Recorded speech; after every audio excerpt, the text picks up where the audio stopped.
अस्सलाम वालेकुम मैम, ठीक हैं आप? वालेकुम अस्सलाम। Thank you so much for having me here today. Thank you ma'am. अच्छा मैम, मैं चाहूँगा कि शुरुआत से थोड़ा सा बिगिनिंग से बिल्कुल ही शुरू करें कि आपकी जो है शुरुआती तालीम वो कहाँ से गुजरी थी, तो उस हवाले से थोड़ा सा आप हमें बताएं।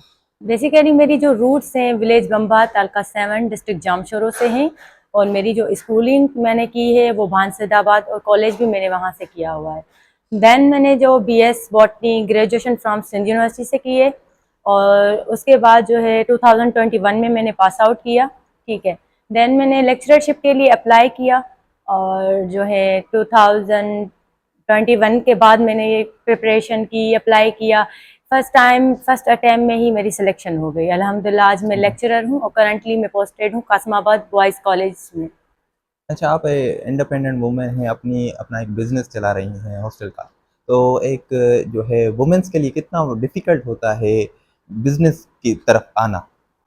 जी, बेशक वुमेन के लिए तो डिफ़िकल्ट है बिज़नेस में आना, क्योंकि उनको फाइनेंशियली सपोर्ट चाहिए, ज़ाहिर है, और फैमिली सपोर्ट भी ज़रूरी होती है। और वुमेन्स देखिए ज़्यादातर, जैसे कि मैं रिमोट एरिया से बिलोंग करती हूँ ना, तो रिस्ट्रिक्शंस हैं। तो स्पेशली मेरे जो स्ट्रगल में और बिज़नेस में, या अभी मैं जॉब कर रही हूँ रिसेंटली, तो इस सब में इसके स्ट्रगल के पीछे मेरे वालिद साहब का हाथ है। उसने मुझे बहुत सपोर्ट किया अल्हम्दुलिल्लाह, उसने मुझ पे ट्रस्ट किया और आज जो है मैं इस मकाम पर हूँ। बाकी मैं तो ज़्यादातर यही करूँगी, बोलूँगी कि जो भी लोग लड़कियों को पढ़ा रहे हैं उन पे फर्स्टली वो ट्रस्ट रखें, और देन लड़कियों का काम है उस ट्रस्ट को बिल्ड करें, उस पर जो है तरक्की करें, काम करें, तो ये ज़्यादा बेहतर हो जाएगा।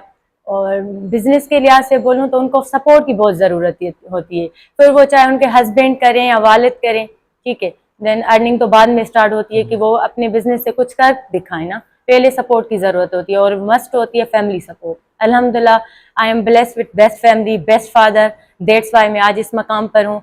जैसे बोला जाता है ना कि एक कामयाब मर्द के पीछे एक औरत का हाथ होता है, इसी तरीके से मैं बोलूँगी एक कामयाब बेटी के पीछे एक वालिद साहब का हाथ होता है। तो मेरे स्ट्रगल के पीछे ज़्यादातर, और मेरी स्टडीज़ के पीछे, और यहाँ आज जो मैं बिज़नेस कर रही हूँ, इस सब पे एक तो मेरे वालिद साहब का मुझ पे ट्रस्ट था और उसके ही मतलब ज़्यादातर उसी ने सपोर्ट किया है।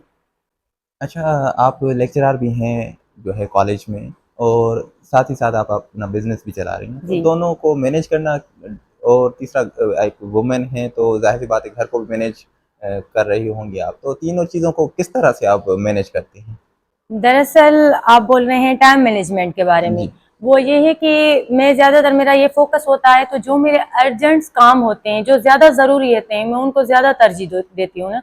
मैं टाइम ब्लॉकिंग पे ज़्यादा फोकस करती हूँ, जो चीज़ें ज़्यादा ज़रूरी हैं उनको जल्दी कवर करती हूँ। ठीक है। बाकी ये है कि टाइम पे डिपेंड करता है, हर बंदे की रूटीन पे डिपेंड करता है, उसकी नेचर पे डिपेंड करता है, तो ये इस लिहाज से है।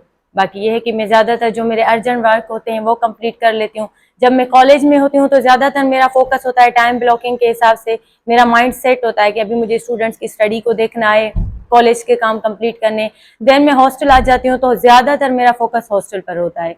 उसके बाद अगर मैं घर में होती हूँ तो मैं अपने माइंड को सेट रखती हूँ हर टाइम कि ये मेरे काम है, मुझे करने हैं, उसमें से कौन से अर्जेंट हैं उनको पहले तरजीह देती हूँ। दैट्स वाई मैं मैनेज कर देती हूँ। और हाँ, जैसे मैंने पहले बोला फैमिली सपोर्ट, तो टाइम मैनेजमेंट में भी फैमिली सपोर्ट ज़रूरी है। अभी मेरे घर वाले मुझे सपोर्ट कर रहे हैं, तभी मैं इन चीज़ों को ज़्यादा डिस्टर्बेंस नहीं कर रहे हैं, मैं अपने मकसद में अपने काम को सही से टाइम दे पा रही हूँ।